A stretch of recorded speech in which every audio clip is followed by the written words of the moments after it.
तो चलिए बिना किसी देरी के इस बेहद दिलचस्प कहानी के सफर में चलते हैं। सोनपुर गांव की ये कथा कोई आम कहानी नहीं है। ये बहुत ही शानदार तरीके से दिखाती है कि कैसे एक अच्छी खासी फसल का मौसम अचानक से इंसानी लालच और नैतिकता की एक बहुत बड़ी परीक्षा में बदल जाता है।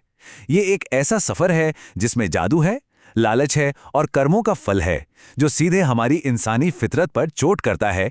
अब एक सवाल जो हम सबको खुद से पूछना चाहिए, क्या बेईमानी की नींव पर खड़ा महल कभी टिक सकता है?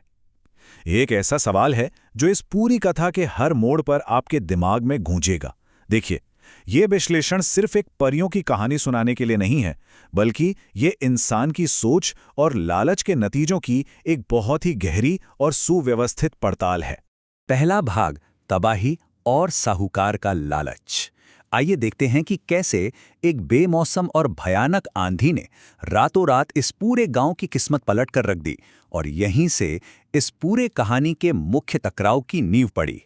इस तबाही के बाद गांव में दो बिल्कुल अलग मानसिकताएं उभर कर सामने आईं। एक तरफ है माधव, एक बेहद मेहनती और ईमानदार किसान जो अपनी बर्बाद फसल और कर्ज के डर से पूरी तरह टूट चुका है।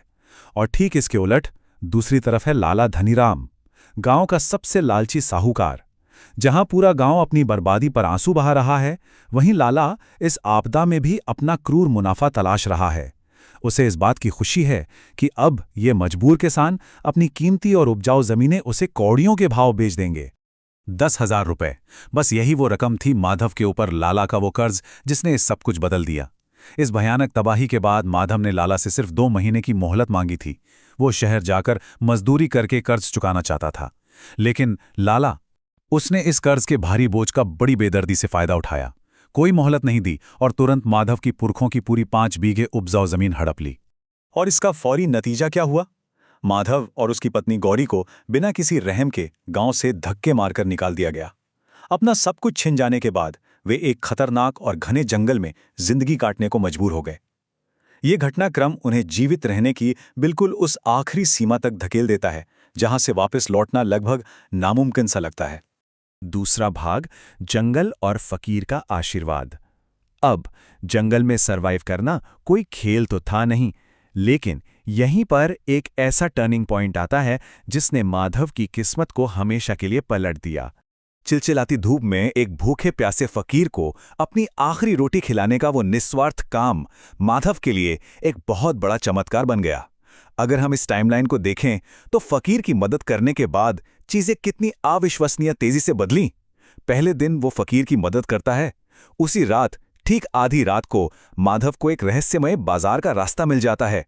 अगले ही दिन वो 100 किलो बहुत ही बढ़िया क्वालिटी का अनाज खरीदता है, और देखते ही देखते कुछ ही हफ्तों में उसकी एक बेहद कामयाब दुकान शुरू हो जाती है। सिर्फ एक नेक काम और पूरी जिंदगी की दिशा बदल गई। तीसरा भाग, जादुई चोर बाजार। तो ये था वो रहस्यमयी बाजार जिसका रास्ता फकीर ने माधव को बताया था। उत्तर दिशा में 3 बरगद के पेड़ों के पास बसा एक ऐसा बाजार जो इंसानों का नहीं बल्कि रूहों और फरिश्तों का था। लेकिन देखिए, इस जादुई बाजार के नियम बहुत सख्त थे। पहला नियम, ये बाजार सिर्फ साफ और नेक दिल वाले लोगों को ही नजर आएगा। दूसरा, यहां मिलने वाली हर चीज की कीमत सिर्फ और सिर्फ 2 रुपए है। तीसरा, इस जगह का रहस्य पूरी तरह गुप्त रखना होगा। और सबसे बड़ा नियम, अगर किसी ने गलती से भी लालच किया तो खरीदा गया सारा सामान तुरंत राख में बदल जाएगा। माधव ने इन सभी शर्तों का पूरी ईमानदारी से पालन किया, और यही उसकी इस असाधारण सफलता की चाबी बनी। चौथा भाग, जादुई सिक्का और प्रगति। इतनी भारी सफलता मिलने के बावजूद माधव के अंदर बिल्कुल घमंड नहीं आया। उसकी इसी उदारता ने फकीर को दोबारा उसकी ओर खींचा और उसे एक साधारण व्यापारी से कहीं ऊपर उठा दिया। फकीर ने माधव के इस अहंकार रहित स्वभाव से खुश होकर उसे एक जादुई सिक्का दिया, पर यह सिक्का भी बिना शर्त नहीं मिला था। हिदायत एकदम साफ थी, सिक्के को दुकान की तिजोरी में सुरक्षित रखना है, जिसके असर से दुकान का अनाज कभी खत्म नहीं होगा। और सबसे जरूरी शर्त, ये अनाज गरीबों में मुफ्त बांटा जाना चाहिए। ये शर्त इस बात को बिल्कुल साफ कर देती है कि असली जादू अपने निजी स्वार्थ के लिए नहीं बल्कि समाज की भलाई के लिए काम करता है। पर आप जानते हैं ना, कहानी में लालच की वापसी तो होनी ही थी। लाला धनीराम माधव का पीछा करते करते उस जादुई बाजार तक पहुंच ही जाता है और वहां जाके पूरे अहंकार से क्या कहता है, मैं लाला धनीराम हूं, इस इलाके का सबसे बड़ा साहूकार। ये लो 100 रुपए और मुझे अपनी दुकान का सबसे कीमती माल दे दो। मतलब वो अपने पैसों और सांसारिक ताकत से उस जादुई बाजार को खरीदने की कोशिश कर रहा था। कितनी बड़ी विडंबना है कि वो ईमानदारी के बाजार में अपने पैसों का रौब झाड़ रहा था। और इस सारे अहंकार का नतीजा क्या निकला? 0, बिल्कुल शून्य। लाला ने जो 20 बोरियां अनाज खरीदा था, वो देखते ही देखते काले नुकीले पत्थरों और धूल में बदल गया। ऐसा इसलिए हुआ क्योंकि वो मायावी बाजार पैसों से नहीं, नीयत से चलता था। और लाला की नीयत, वो तो पूरी तरह से भ्रष्ट और लालच से भरी हुई थी। 5वां भाग, लाला की चोरी और उसके परिणाम। अब लाला की जलन और बौखलाहट अपनी सारी हदें पार कर चुकी थीं और इसी हताशा ने उसे एक बहुत ही भयानक और सोचे समझे अपराध की ओर धकेल दिया। लाला के इस अपराध के बाद कर्मों का फल कितनी जल्दी मिलता है, जरा इसे देखिए। ये घटनाएं एक के बाद एक इतनी तेजी से घटी कि कोई सोच भी नहीं सकता। पहला कदम, लाला माधव की दुकान का ताला तोड़ता है।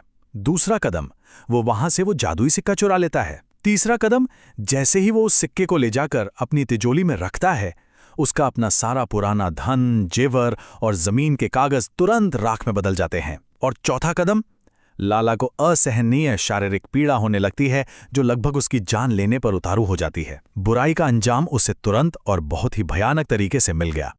तब सरपंच ने आकर एक ऐसी बात कही जो हमेशा के लिए इतिहास में दर्ज हो गई। उन्होंने कहा, कुदरत का इंसाफ सबसे बड़ा होता है। तुमने दूसरों की रोटी छीनी, इसलिए आज तुम्हारा अपना धन भी राख हो गया। बस यही वो पल था जब लाला धनीराम को अपनी जिंदगी भर के लालच का असली मतलब समझ में आया। दर्द से तड़पते हुए वो आखिरकार अपनी गलती मानता है और अपने प्राणों की भीख मांगता है। तो अंत में ये पूरी कथा हमें एक बहुत ही गहरे सवाल के साथ छोड़ जाती है। दौलत का असली पैमाना आखिर है क्या? क्या ये तिजोरियों में बंद वो सोना चांदी है, या फिर एक इंसान की साफ नीयत और उसके अच्छे कर्म? इस विश्लेषण से एक बात तो पूरी तरह साफ हो जाती है कि हमारी नीयत और नैतिकता ही ये तय करती है कि हमारी संपत्ति का सच्चा और स्थायी मूल्य क्या है। बेईमानी और लालच से कमाया गया पैसा आज नहीं तो कल केवल धूल और राख ही साबित होता है। इस बारे में जरूर सोचिएगा।